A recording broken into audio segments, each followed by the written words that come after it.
Hello and welcome back under the dome. Welcome back to Encased and Playing Hardball. The last endings are awaiting. So here we go to the broken pod and then contact the Maelstrom. There we go. And well, the Maelstrom, now weak and shrunk, is slowly spinning amidst the thick fog. It is restrained by the emulator's core broadcasting via the Maelstrom beacons, though still very dangerous. You touch it with your fingers for a split second, and a flow of information overwhelms you at once, stunning you for a few moments. Yeah, there we go. So we've checked out most of the endings. Listening carefully, you hear the familiar sound ingrained in your memory. Soft, rhythmic beats like heartbeats. You've already heard them while contacting the Maelstrom through the emulator, but they're much weaker and softer now. The surface of the Maelstrom unfolds slowly and as if reluctantly in rhythm with the beats. Yeah, your mind opens toward the white nothingness as if hanging in midair. And something living inside the Maelstrom, invisible but perceptible, freezes in front of you, awaiting your command. So, we did, in my opinion, so far the best ending. We listened to Rousseau and made it researchable. And then with the research, the scientists turned everything for the better. While weakening it and listen to Audrey, the picnic neutrality thing is very bad.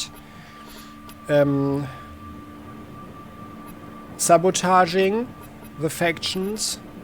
Well, it's certainly a good thing to sabotage Nakamura, because she's going to be the aggressive, nasty dictator, while giving intelligence to every faction is also not such a good thing, because then they are all neutralizing each other, kind of.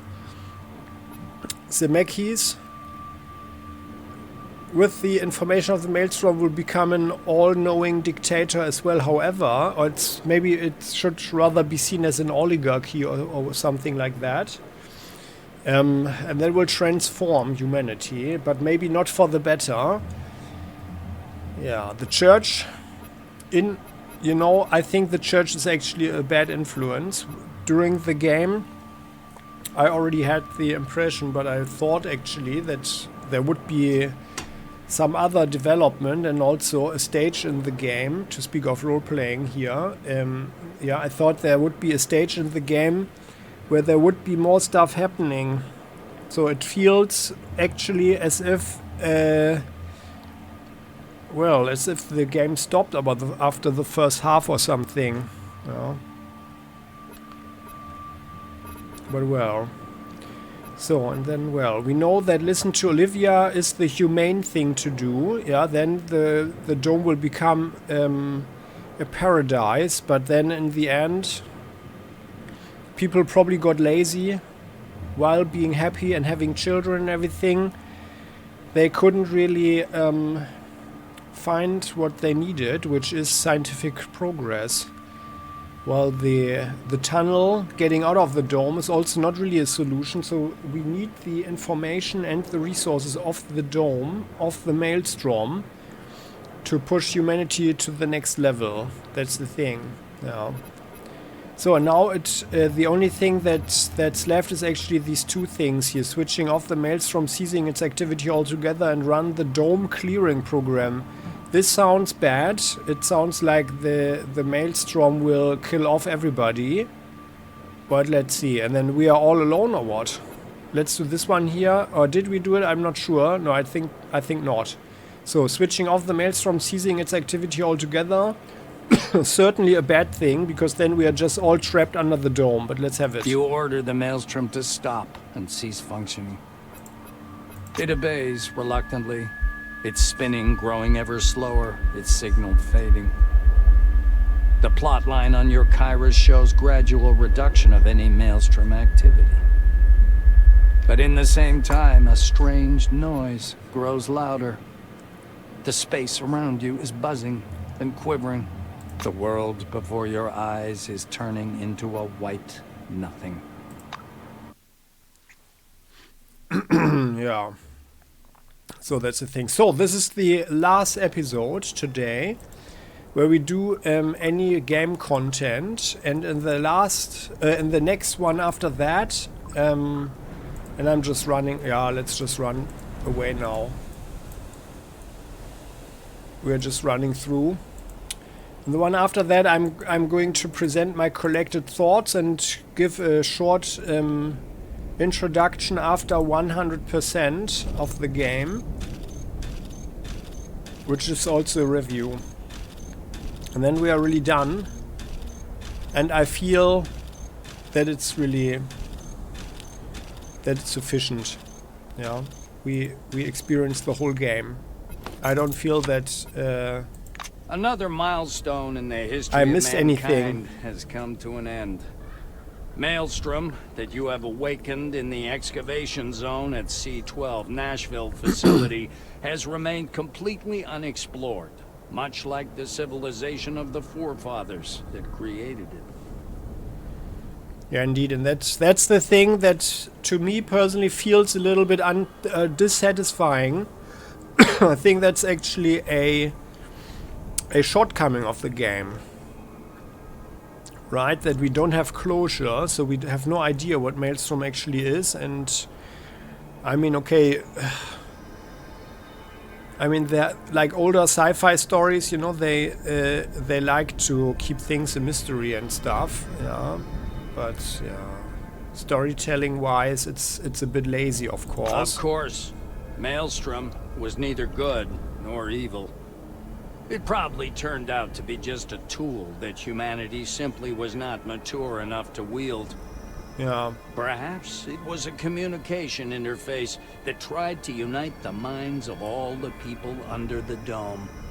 Or a security system that warned us against getting into contact with something unknown and dangerous. Or a creative force that transforms the world and awakens supernatural powers in some individuals. Yeah, and there we have some possibilities which we are not going to find out, but like this here, this transformation and supernatural powers in some individuals. So the whole game never hinted at that at all, actually.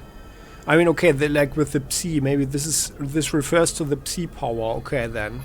One thing is indisputable. Maelstrom, lost in its own creation, gave rise to your incredible mind. And once in your hands, it gave you the opportunity to change the fate of the world completely. Few receive such a chance, and naturally, you took it and made your choice. Whatever this gift of the forefathers really was, mankind was not ready for it. Dismissing it was the most rational decision. Yeah, well, mankind in its entirety certainly not, but, you know, a group of gifted and mature individuals, surely. You strolled farther and farther away from the camp. The Maelstrom was gone, and the sky above your head was clear for the first time in several years. Uh-huh. And now death comes. Though you interfered with the new committee, your actions had no significant influence on the organization's fate. Some things changed for the better, some things to the worse, but generally, its status remained the same. Yeah. The list of employees you delivered proved quite handy to Zemeckis. He invited many of the high-qualified specialists to work for the Phalanx, and some of them took the offer, leaving the new committee forever. After defeating the Maelstrom and wandering around the desert to your heart's content, you returned to Junktown and took the mayor's chair. Upon improving your relationship with Bethany, you took on a course to build a thriving capitalist community. Since Spengler, who lost his position as sheriff, left the settlement, you also had to take on the fight against crime. But you did not achieve much success. Junktown remained to be a rather dangerous place. As for the life on Magellan Station, nothing changed in particular. Elections took place in Carmine Heights. The Reisners kept their position. Your help had a significant effect on the settlement, and the community learned its lesson. Peace among its members became the highest priority of its internal policy, and eventually led to the creation of the local parliament. The long-lasting, simmering conflict, which had been ruining the marriage of Johann and Olivia, gradually faded. The now wiser spouses managed to build a balanced settlement, combining both powerful scientific potential and productive agriculture. With the passage of time, Carmine Heights managed a small but technically equipped army to protect the Republic from invading forces. Zemeckis' embarrassment from losing the elections in Carmine Heights didn't last long.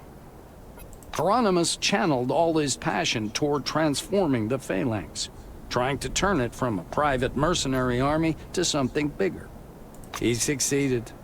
Thanks to the database of the new committee employees you'd stolen, Zemeckis managed to attract valuable specialists, who turned the Phalanx into a leading community of the Dome for years.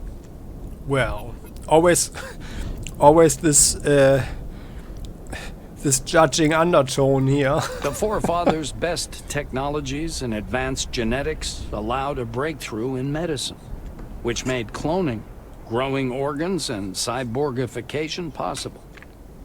Zemeckis himself survived several operations and died in 2047 after an unhumanly long life.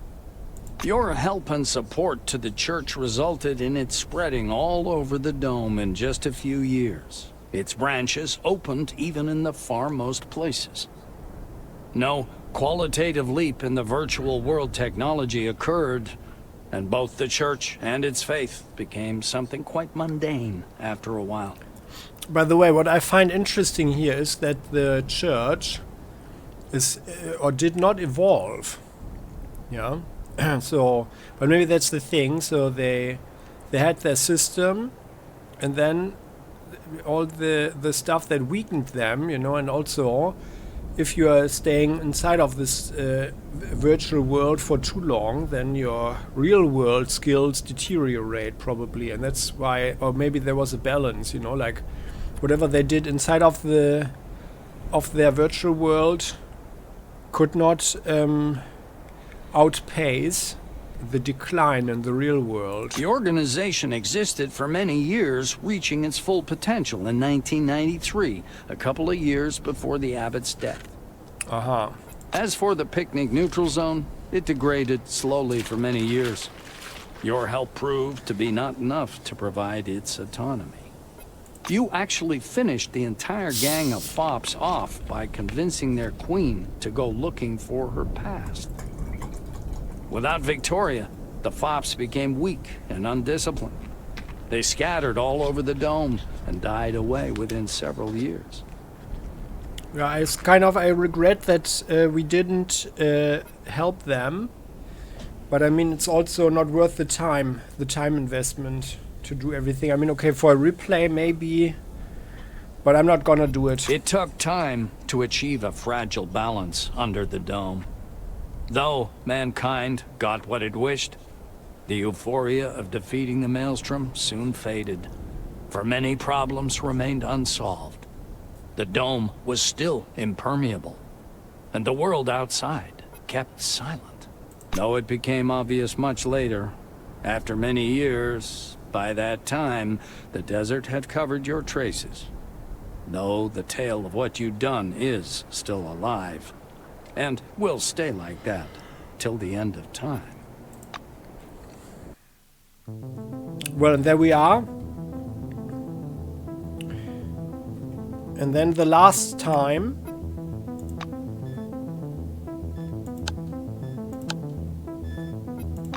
For the last time, we are going to clear this dome. Like do the clearing the dome program. And then we can proudly announce that we've seen everything except, well, for that can't be seen The Maelstrom, now weak and listening carefully. Your mind opens toward the white nothingness. So let's run the dome clearing program. You order the Maelstrom to clear the dome, completely destroying all intelligent life. Uh-huh. The thin net of greenish lightnings covers the slowly spinning vortex. The maelstrom is growing bigger and spinning ever faster. You hear a sound from your walkie-talkie like a distant cry of panic, though it soon fades. Well, so this is the psychopathic nihilist approach, huh? The world before your eyes starts quivering. The maelstrom explodes, dropping you into the white nothingness with a powerful I mean, why would we do this in the first place? It's clear that we die. Or do we?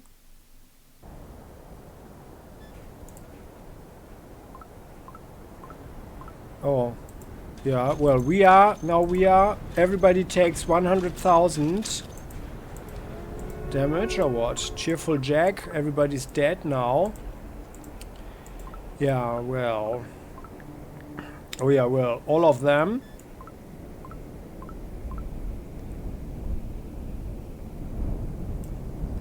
Well, question is, why are we still alive? And what do we do now, all alone? Which answers a nice question. So without other people, human beings are nothing. Another milestone in the history of mankind has come to Maelstrom an end. remains unexplored. Of course, Maelstrom. One thing is indisputable. And well, few people receive such a chance. Maelstrom had revealed the worst vices of the human race. And the termination of humanity's existence under the dome was the most rational decision. I don't agree that this is a rational decision. Like, not at all. After the dome clearing program was activated, the place appeared to you in an entirely new, unfamiliar form. What? Its landscape changed entirely. Huge buildings of unknown purpose emerging from the sand.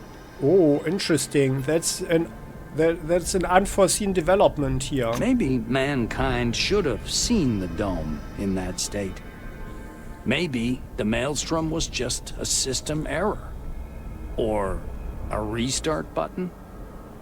There were lots of questions, but no one asked them and no one answered them. You erased the civilization inside the dome, remaining the only living human inside it. Years of lonely life had passed before your story died with you. Well, there we go. That is also befitting. So, and you know, yeah, well, what we can do now is I am doing the last thing that I feel is the best stuff. So let's do the following. We are going to do the scientific approach, but we are also sabotaging some stuff. So let's do that. I think that's for the best. And we did not do that direction, I think. So going here. The Maelstrom, listening, your mind opens toward the white Beta helmet. Do Nakamura disservice configuring the beta helmet the wrong way. You recall Nakamura's words, and as you study the helmet, actually find some similarity between it and the emulator technologies. But I think... You find the adjustable resistor and set the level of incoming signal to maximum. So no brain, not even Nakamura's, can survive a radiation that strong. Yeah. So what I feel would be a bad thing about sabotaging the church, though, is that people who go in there can't get out again. So not even those who are just taking a little peek. So this is actually a bad thing. So I think we're just leaving it like this, and then we are listening to Rousseau. We zone the Maelstrom divided into samples safe for research. So also safe for normal people to research. You stop beside the Maelstrom, thinking. Any decision seems a hasty one now. Whoever you give control of this power to, there'll be no way to predict the consequences. The only solution that seems reasonable is giving the Maelstrom to scientists. With enough time and resources for their research, they'll do the right thing eventually. Yeah. Your mind is connected to the Maelstrom. You give it a complicated order. split into several streams, lower the peripheral activity, and make specific borders to the research zones to avoid disturbing ordinary dome dwellers. The white vortex is shimmering with lightning, listening obediently to your commands. Then flashes with white light and spreads so fast you have no time to react. The shining stream pushes you backward, casting you into an endless white nothingness. So what I would have liked to see is actually when we merge with it. But yeah, that's a bit nasty that the game would let us make that decision rather early. Yeah, and well, now we are locked out of it, but I'm not gonna play the game again just to see that. Yeah. So let's have a short talk. Maybe something happens, but we are not talking with Nakamura because she's going to attack us, as we know. Just for security reasons, I'm saving the game. So there is Florentine Legugnu. We're just pretending that we don't see them. So there we go. Yeah, and well, hey there, Henrietta. Yellow dust is still hovering in the warm air, not yet settled down completely. Russo is standing near her tent, looking both peaceful and lost. I feel as if they'd taken my favorite toy from me. I'm kidding. I'm glad you succeeded. What are you going to do now? Henrietta watches the Maelstrom, which looks as if squeezed inside a gigantic parallelepiped. The most involved part is just the beginning. I make up an engineer team first, we create a Maelstrom controlling interface, and then we elaborate a system of tests. Sounds good. She lightly squeezes your shoulder and looks into your eyes gratefully. I say, without my usual irony, we'll be able to do so much thanks to you. How much? I don't know. Our future may surpass our boldest dreams. Time will tell. Great, Rousseau. So, let's have a date sometime.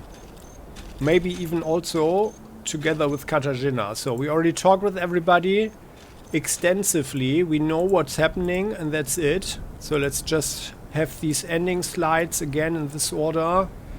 That is my personal official ending of the story. That I can live very well with.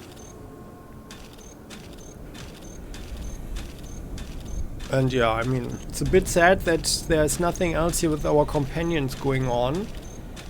But on the other hand, like, I do feel there's some closure here as well. Oh, by the way, sorry, did we ever talk with Cheerful Jack? I don't think so. I always wanted to do it, so where's the guy? Where is he? Kama Ishwani.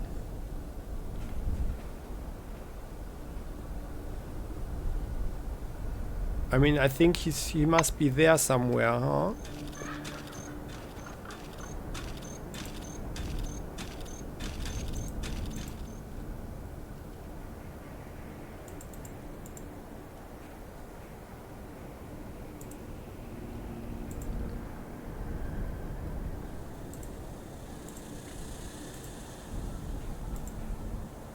Oh, where is he? I know he was standing somewhere.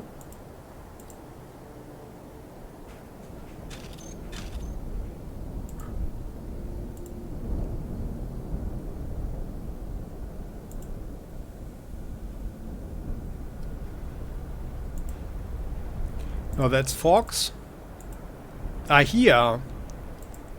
There you go. So, Cheerful. That's it. End of the story. A dramatic ending.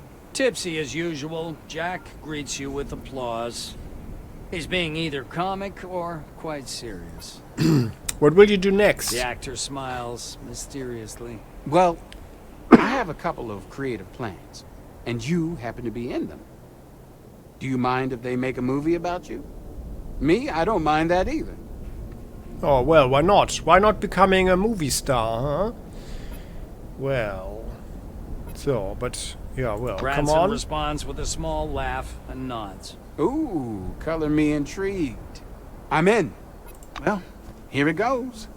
We're on a team like two superheroes. There you go. Keep in mind, I'm writing a script for my documentary, so if you want to have some expressive dialogues, you'd better think them through in good time. So what do you want? Jack holds his Kairos mic out to your face. Well, is there Branson actually anything that nods we could readily. talk about that we I don't haven't mind. talked about? In this dull desert, all you can Personal the actor matters? peers at the bottleneck sticking out of his pocket. No, okay, I it's gotta have a everything. little- We already Branson talked about nods everything. readily. Nothing. No, it's fine. I think it's completely fine. And then we can just leave. Okay. Then we are just imagining that we will stay good friends with all of them. Yeah, and maybe like with Katarzyna, who respects us so much that respect turns into deep, satisfying love, right?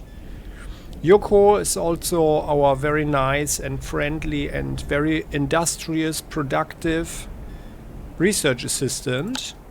Sparrow, yeah, we take along sometime when we patrol the wastes. Fox as well, and Crump. Maybe we even make them, or we see to it that they become some form of entertainment managers. Yeah.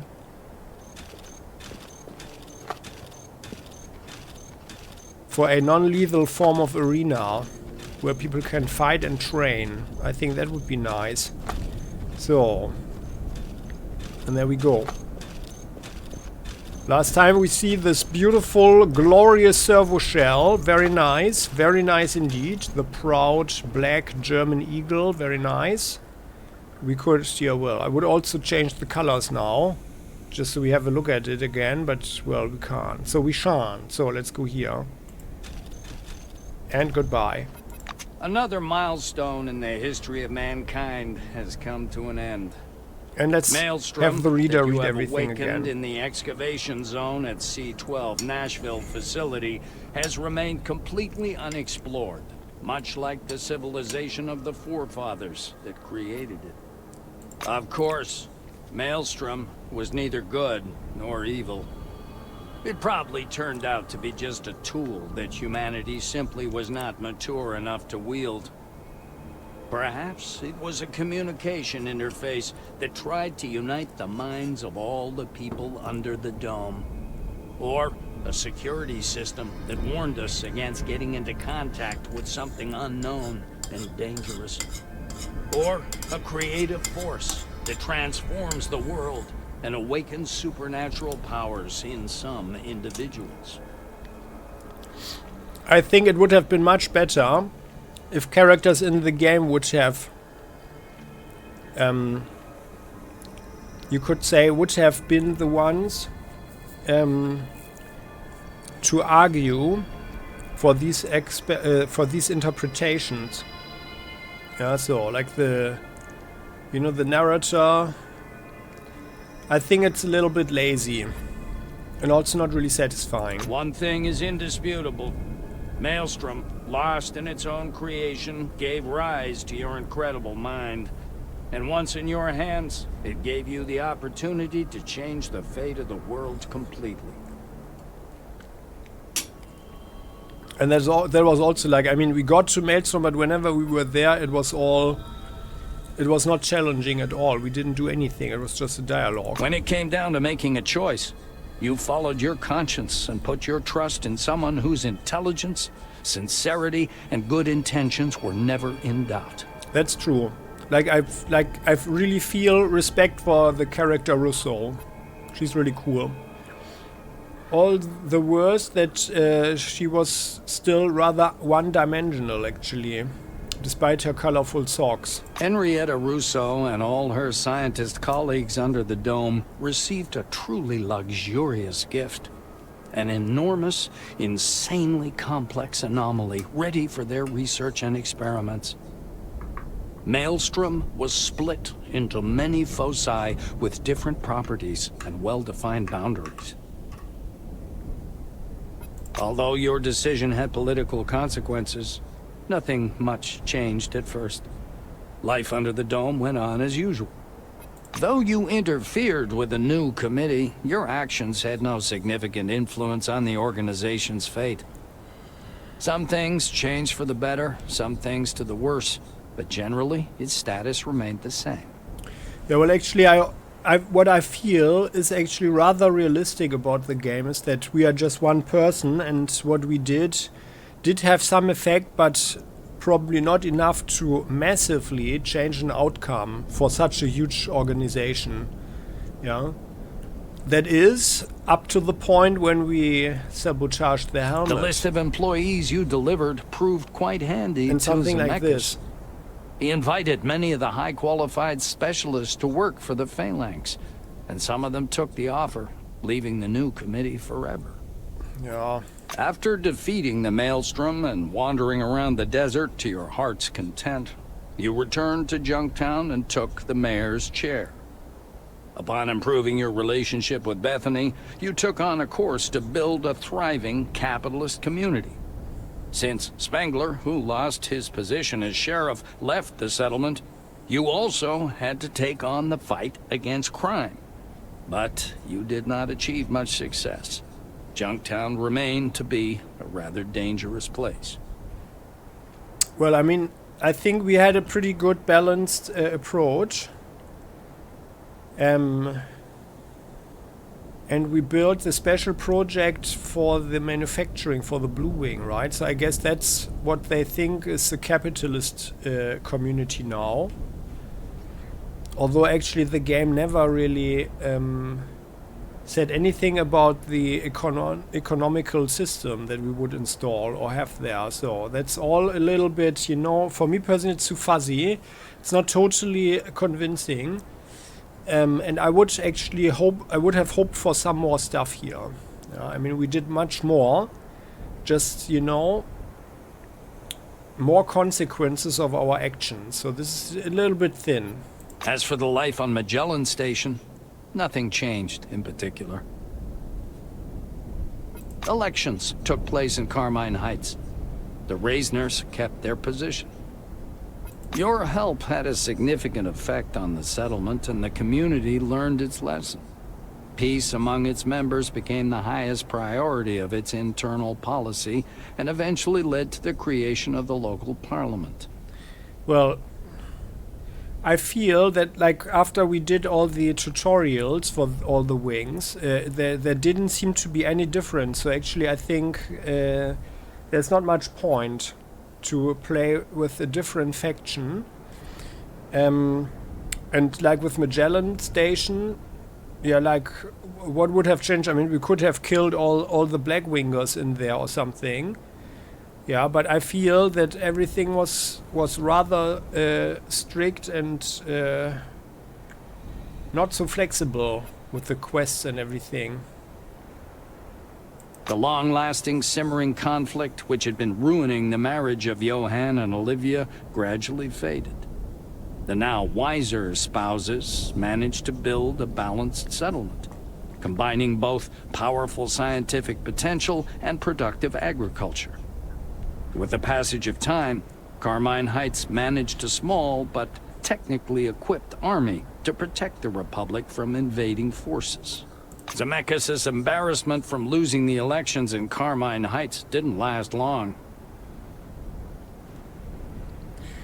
Yeah, well, I mean, okay, it probably could have been interesting to know what would be the outcome if Zemeckis had way more resources, but I guess the outcome is just the same. So I personally think that the slides here, the ending slides, they would not be significantly different, yeah, no matter our choices. Yeah, I mean, the guy would have more resources and then he would dominate everything, of course, but now if we give the Maelstrom to him, we know that he will dominate everything, and that way it's just easier, but I doubt that the outcome would be any different. So now there is a certain balance. CRONUS channeled all his passion toward transforming the Phalanx, trying to turn it from a private mercenary army to something bigger. He succeeded. Thanks to the database of the new committee employees you'd stolen, Zemeckis managed to attract valuable specialists. who turned the Phalanx into a leading community of the Dome for years. Yeah, and I feel that the game is actually, in a way, favoring the Mechis. Yeah, like the outcome. I mean, the guy could have also been murdered by someone. On the other hand, like, I mean, he's certainly a leadership personality and rather smart, and it's a smart approach, while Nakamura has this brutish dictatorship approach, and yeah. So I feel it's actually quite convincing. It's quite convincing what kind of outcome these things have. The forefathers' best technologies and advanced genetics allowed a breakthrough in medicine, which made cloning, growing organs, and cyborgification possible.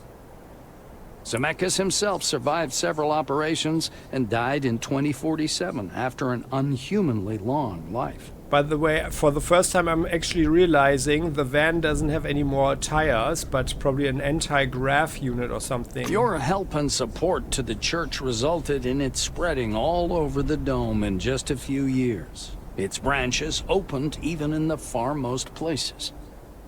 No qualitative leap in the virtual world technology occurred, and both the church and its faith became something quite mundane after a while. The organization existed for many years, reaching its full potential in 1993, a couple of years before the abbot's death. By the way, I don't feel that Zemeckis had a very unhumanly long life, because he must have been, like, if he died in 2047 or so, then he must have been like around 100 or so. And the world record is at 122 years or so right now in the 2020s. But I mean, okay, looking back at the perspective of the 1970s, but there were already people who lived for 100 years or so. That's also, it's not very convincing in that regard. As for the picnic neutral zone, it degraded slowly for many years. Your help proved to be not enough to provide its autonomy. I like the criticism behind this one, by the way, and I also feel that it's quite realistic, because Audrey really didn't have any vision. Yeah, so it's just really convincing. They would just, struggle on and so on, but not improve anything, no shared resources in that sense, yeah, or only to a degree, yeah, and then indeed a long-term decline. You actually finished the entire gang of fops off by convincing their queen to go looking for her past. Without Victoria, the fops became weak and undisciplined. They scattered all over the Dome and died away within several years. Yeah, that's actually what I feel is the most unsatisfying right now. I would have liked to meet that character again. So, like this reporter Victoria, yeah, meeting her again after that whole thing, that's a hugely wasted potential there. It's very sad. Very sad. But also, I mean, I like that this outcome was actually possible for them. In the hands of White cool. Wing, Maelstrom began a new scientific era. The next 2 years of research revealed more about the Dome than everything that had been learned before. New drugs were developed to completely counter radiation sickness and cancer. In 1983, the prospect of escaping the Dome and reversing the infertility problem were but the first of many glorious achievements for mankind. That's very good to hear. The scientists had no desire to become a political force, but nevertheless their influence changed society under the Dome forever. The future continued to be uncertain, but now at least it was in good hands. Though it became obvious much later, after many years, by that time, the desert had covered your traces. Though the tale of what you'd done is still alive, and will stay like that till the end of time. Yeah, so I really like this outcome. So, and that concludes our Let's Play. So, as I said before, in the next episode I'm just doing some collected thoughts. And we are just playing into the game, like for people who are not watching the Let's Play but just want to see the review. Yeah, and then, well, maybe you want to watch that one as well. And I hope you enjoyed this one. Many thanks for sticking around, and everybody who wrote comments, watched the episodes, and also the person who watches everything in the future. Yeah, so now we've got the game in the archive on Playing Hardball. Yeah, and well, it was great fun. I really like it. I appreciate the servo shells really a lot. Very cool. Lots of unique things in this game. Yeah, and I'm grateful that I could play that, especially till the end. That was great fun. Yeah, and more final thoughts in the final introduction and review episode after 100%. Yeah, and well, I would invite you to watch some other Let's Plays on the channel, other videos. There's a lot of good stuff coming up, already pretty good stuff on the channel if you never had a look. Just click the name, Playing Hardball, the channel name, and then you'll easily, I mean, you most likely know how it goes, how it works. You can find all the playlists and everything, yeah. And, well, games that are a little bit like Encased are, for example, Atom RPG or Trudograd, and also Fallout. And you can find those on the channel. I mean, Fallout New Vegas is, of course, a 3D shooter, and not the CRPG style. And yeah, we'll have some other stuff coming up, CRPG style. And I've got a number of games on my list. I already own a number of games. Yeah. And there will also be ample opportunity for you to share your opinion, what you'd like to see next. Well, and if you want me to play a certain game, please drop a note, and then I'll strongly consider it and put it up the list. Yeah. So, again, many thanks for watching. I hope you enjoyed this one. And, well, if you did, clicking the like button would be a great way to show it. And if you want to subscribe to the channel, you're heartily invited. Click the button for the bell to get a notification and won't miss any more videos. Yeah, then we'll continue in the next one. And you might have noticed literally all videos contain links to other Let's Plays, other videos. So have a look around, you are heartily invited. Yeah, and see you in the next episode or in the next video on Playing Hardball. Bye bye, and thanks for watching.